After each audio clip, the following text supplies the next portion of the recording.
from today's TMJ4. This is breaking news now. A massive cleanup underway in Slinger after two freight trains collided. And good afternoon, everyone. I'm Vince Vitrano. This is Live at Noon. The trains hit each other last night, sent their cargo flying. Things like lumber and sand are scattered all along the tracks. Crews are working also to contain thousands of gallons of diesel fuel that spilled. Jonah Kaplan reports from the scene. This is about as close as we can get hiking to the tracks right there. Look at the locomotive. That's a tremendous rail car off the tracks, leaning over, and it's one of 13 knocked off its rail.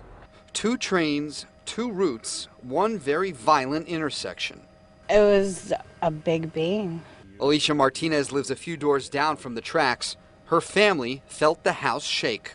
I knew it wasn't thunder. At first I thought it was, but then I started hearing the sirens. Last night's collision tossed 3 engines and 10 freight cars off the tracks, spewing 5,000 gallons of diesel fuel and boatloads of whatever else the trains carried. On the other cars that were struck, those were carrying lumber products. There was one flat car carrying steel. The Canadian National and Wisconsin Southern lines also lugged sand and plastic pellets.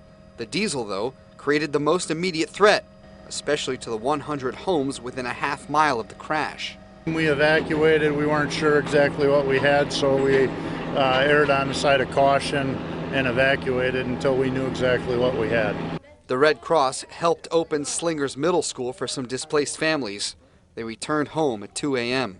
Part of the investigation will look at how fast these trains were going. The speed limit on the tracks, 60 miles per hour, but officials think they went slower than that.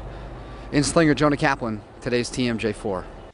Two Canadian National crew members suffered non-life-threatening injuries in the accident.